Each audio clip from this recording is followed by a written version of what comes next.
ನಾವೆಲ್ಲರೂ ಕೂಡ ಸ್ಮಾರ್ಟ್ಫೋನ್ನ ಪರ್ಚೇಸ್ ಮಾಡಬೇಕಾದ್ರೆ ಹೆಂಗೆ ಯಾಮಾರ್ಬಿಡ್ತೀವಿ ಅನ್ನೋದಕ್ಕೆ ಒಂದು ಬೆಸ್ಟ್ ಎಕ್ಸಾಂಪಲ್ ಕೊಡ್ತೀನಿ. ಓಪೋದು ಈ 3 ಸ್ಮಾರ್ಟ್ಫೋನ್ಗಳು, ಓಪೋ K13 ಟರ್ಬೋ 28,000 ಇದೆ, ಓಪೋ F31 27,000 ಇದೆ, ಓಪೋ F31 Pro 28,000 ಇದೆ. ಈ 3 ಸ್ಮಾರ್ಟ್ಫೋನ್ಗಳು ಕೂಡ ಸಿಮಿಲರ್ ಪ್ರೈಸ್ ರೇಂಜಲ್ಲಿರುವಂಥ ಸ್ಮಾರ್ಟ್ಫೋನ್ಗಳು. ಆದರೆ ಈ ಫೋನ್ಲಿರುವಂಥ ಸ್ಪೆಸಿಫಿಕೇಷನಲ್ಲಿ ಅಜಗಜಾಂತರ ವ್ಯತ್ಯಾಸ ಇದೆ. ಒಂದೇ ಪ್ರೈಸು, ಒಂದೇ ಬ್ರ್ಯಾಂಡು, ಆದರೆ ಫೀಚರ್ಸ್ಗಳು ಡಿಫ್ರೆಂಟು. ಹಾಗಾದರೆ ಈ 3ರಲ್ಲಿ ಯಾವ ಸ್ಮಾರ್ಟ್ಫೋನ್ನ ಪರ್ಚೇಸ್ ಮಾಡ್ಬೋದು? ಕಂಪ್ಲೀಟ್ ಮಾಹಿತಿನ ತಿಳಿಸ್ಕೊಡ್ತೀನಿ.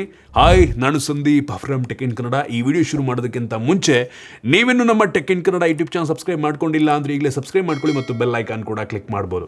ಓಕೆ, ಫಸ್ಟು ಈ 3 ಫೋನ್ಗಳದ್ದು ಪರ್ಫಾರ್ಮೆನ್ಸನ್ನು ಕಂಪೇರ್ ಮಾಡೋದಕ್ಕೆ ಹೋದರೆ ನಮಗೆ ಈ ಓಪೋ K13 ಟರ್ಬೋದಲ್ಲಿ ಡೈಮಂಡ್ಸಿಟಿ 8450 ಪ್ರೋಸೆಸರ್ ಇದೆ. ಹೆವಿ ಪವರ್ಫುಲ್ ಆಗಿರುವಂಥ ಪ್ರೋಸೆಸರ್ ಈ ಪ್ರೈಸ್ ರೇಂಜಿಗೆ.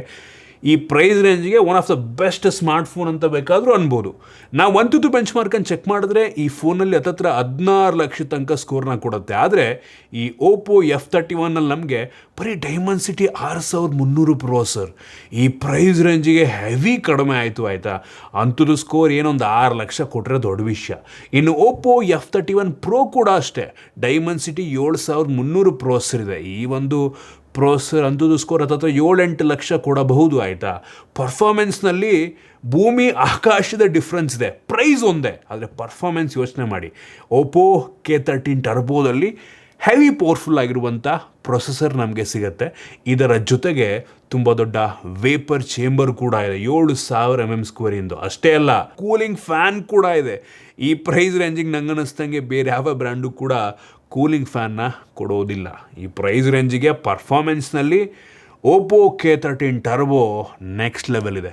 ಗೇಮಿಂಗ್ ಆಗಿರಲಿ ಅಥವಾ ಪರ್ಫಾರ್ಮೆನ್ಸ್ ಓರಿಯೆಂಟೆಡ್ ಕೆಲಸ ಆಗಿರಲಿ, ಟಾಪ್ ನಾಚ್ ಸ್ಮಾರ್ಟ್ಫೋನ್ ಅಂತೀನಿ. ಓಪೋ ಬ್ರ್ಯಾಂಡಿಂಗ್ ಎಲ್ಲ ಟಾಪ್ ನಾಚ್ ಅಂತೀನಿ. ಇನ್ನು ಲುಕ್ ಕೂಡ ಅಷ್ಟೇ. ಓಪೋ K13 ಟರ್ಬೋದಲ್ಲಿ ಒಂದು ರೀತಿ ಗೇಮಿಂಗ್ ಫೋನ್ ರೀತಿ ಲುಕ್ ಇದೆ, ಡಿಸೈನ್ ಇದೆ.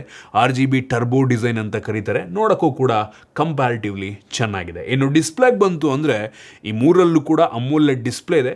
K13 ಟರ್ಬೋದಲ್ಲಿ ಸ್ವಲ್ಪ ದೊಡ್ಡ ಡಿಸ್ಪ್ಲೇನ ಕೊಟ್ಟಿದ್ದಾರೆ ಮತ್ತು ಪೀಕ್ ಬ್ರೈಟ್ನೆಸ್ ಕೂಡ ಈ K13 ಟರ್ಬೋದಲ್ಲಿ ಸ್ವಲ್ಪ ಜಾಸ್ತಿ ಇದೆ. ಈ 3 ಫೋನ್ಗಳಲ್ಲಿ 120 ಹರ್ಟ್ಸಿಂದು ರಿಫ್ರೆಶ್ ರೇಟ್ ನಮಗೆ ಸಿಗುತ್ತಾ, ಆಯಿತಾ. ನೋಡೋದಕ್ಕೆ ಹೋದರೆ ದೊಡ್ಡ ಡಿಸ್ಪ್ಲೇ ಇರೋದ್ರಿಂದ ಮೀಡಿಯಾ ಕನ್ಸಂಪ್ಷನು ಗೇಮಿಂಗಿಗೆ ಸ್ವಲ್ಪ ಯೂಸ್ ಆಗ್ಬೋದು.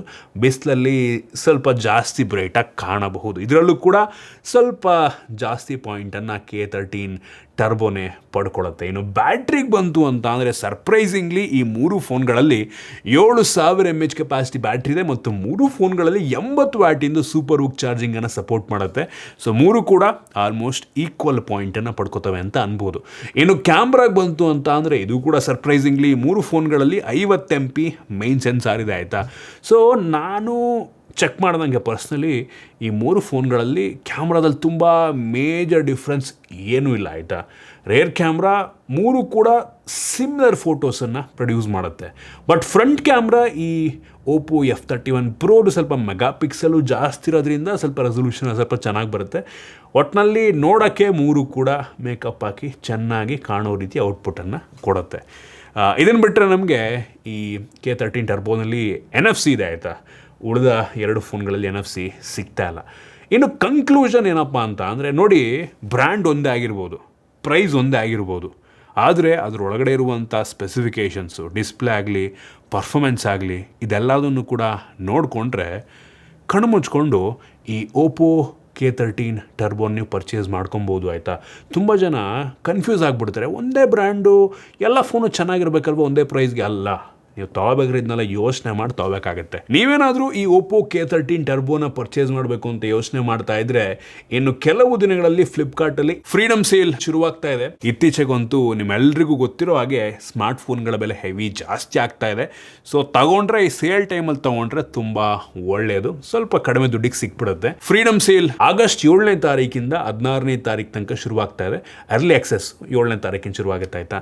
ಸೊ ಬಿಗ್ ಬಿಲಿಯನ್ ಡೇ ಕೂಡ ಅಷ್ಟೇ, ಫಸ್ಟ್ ವೀಕ್ ಆಫ್ ಅಕ್ಟೋಬರಿಂದ ಮೋಸ್ಟ್ಲಿ ಶುರುವಾಗ್ಬೋದು. ಈ ಸೇಲ್ ಟೈಮಲ್ಲಿ ಪರ್ಚೇಸ್ ಮಾಡೋದ್ರಿಂದ ಆಫರ್ ಪ್ರೈಸ್ನ ಜೊತೆಗೆ ಕೆಲವೊಂದು ಅಡಿಷ್ನಲ್ ಬೆನಿಫಿಟ್ ಕೂಡ ಸಿಗುತ್ತೆ. ಫಾರ್ ಎಕ್ಸಾಂಪಲ್ ಎಕ್ಸ್ಚೇಂಜ್ ಬೋನಸ್ ಆಗಿರ್ಬೋದು, ನೋ ಕಾಸ್ಟ್ EMI ಆಗಿರ್ಬೋದು. ಫ್ಲಿಪ್ಕಾರ್ಟ್ನಲ್ಲಿ ಕೆಲವೊಂದು ಕಾರ್ಡ್ಗಳ ಮೇಲೆ 5% ಕ್ಯಾಶ್ ಬ್ಯಾಕ್ ಕೂಡ ಸಿಗುತ್ತೆ. ಫಸ್ಟ್ ಟೈಮ್ ಬಯರ್ಸ್ಗಳಿಗೆ ಕೆಲವೊಂದು ಆಫರ್ ಕೂಡ ಇರುತ್ತೆ. 30 ದಿನಗಳ ಫ್ರೀ ಮೊಬೈಲ್ ಪ್ರೊಡಕ್ಷನ್, ಅದರಲ್ಲಿ ಆಕ್ಸಿಡೆಂಟಲ್ ಮತ್ತು ಲಿಕ್ವಿಡ್ ಡ್ಯಾಮೇಜ್ ಇದ್ರೂ ಅದು ಕೂಡ ಕವರ್ ಆಗುತ್ತೆ. ಓಪನ್ ಬಾಕ್ಸ್ ಡೆಲಿವರಿಯನ್ನು ಕೊಡ್ತಾರೆ.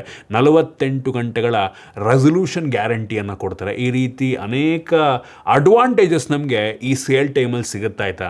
ಸೊ ಒಟ್ಟಿನಲ್ಲಿ ನಾನು ಹೇಳೋದು ಇಷ್ಟೇ, ನೀವು ನೆಕ್ಸ್ಟು ಸ್ಮಾರ್ಟ್ಫೋನ್ನ ಪರ್ಚೇಸ್ ಮಾಡಬೇಕಾದ್ರೆ ವ್ಯಾಲ್ಯೂ ನೋಡಿಕೊಂಡು, ಬ್ರ್ಯಾಂಡನ್ನು ನೋಡಿಕೊಂಡು, ಪ್ರೈಸನ್ನು ಕೂಡ ನೋಡಿಕೊಂಡು, ಎಲ್ಲ ಆಸ್ಪೆಕ್ಟ್ನಲ್ಲಿ ಒಂದು ಸ್ಮಾರ್ಟ್ಫೋನ್ನ ಒಳ್ಳೆ ಟೈಮಲ್ಲಿ, ಸೇಲ್ ಇರೋ ಟೈಮಲ್ಲಿ, ಆಫರ್ ಇರೋ ಟೈಮಲ್ಲಿ ಪರ್ಚೇಸ್ ಮಾಡಿದ್ರೆ ತುಂಬ ಒಳ್ಳೆಯದು. ಸೊ ನೆಕ್ಸ್ಟು ಫ್ಲಿಪ್ಕಾರ್ಟ್ನಲ್ಲಿ ಫ್ರೀಡಮ್ ಡೇ ಸೇಲ್ ಟೈಮಲ್ಲಿ ನೀವು ಯಾವ ಫೋನ್ ಪರ್ಚೇಸ್ ಮಾಡ್ತಾ ಇದ್ದೀರಾ ಕಾಮೆಂಟ್ ಮಾಡಿ. ನಾನಿವಾಗ ಕೊಟ್ಟಿದ್ದೊಂದು ಎಕ್ಸಾಂಪಲ್ ಅಷ್ಟೇ. ಈ ಒಪ್ಪೋ K13 ಟರ್ಬೋ ಈ ಪ್ರೈಸ್ ರೇಂಜ್ಗೆ ಟಾಪ್ ನಾಚ್ ಇದೆ. ಅದೇ ರೀತಿ ಡಿಫ್ರೆಂಟ್ ಬ್ರ್ಯಾಂಡಲ್ಲಿ ಡಿಫ್ರೆಂಟ್ ಪ್ರೈಸಿಗೆ ಒಳ್ಳೊಳ್ಳೆ ಫೋನ್ಗಳು ಇರ್ತವೆ ಆಯಿತಾ. ಅದನ್ನೆಲ್ಲ ನೋಡ್ಕೊಂಡು ಪರ್ಚೇಸ್ ಮಾಡಿ. ಸಿಗೋಣ ಮತ್ತೆ ಮುಂದಿನ ವಿಡಿಯೋದಲ್ಲಿ.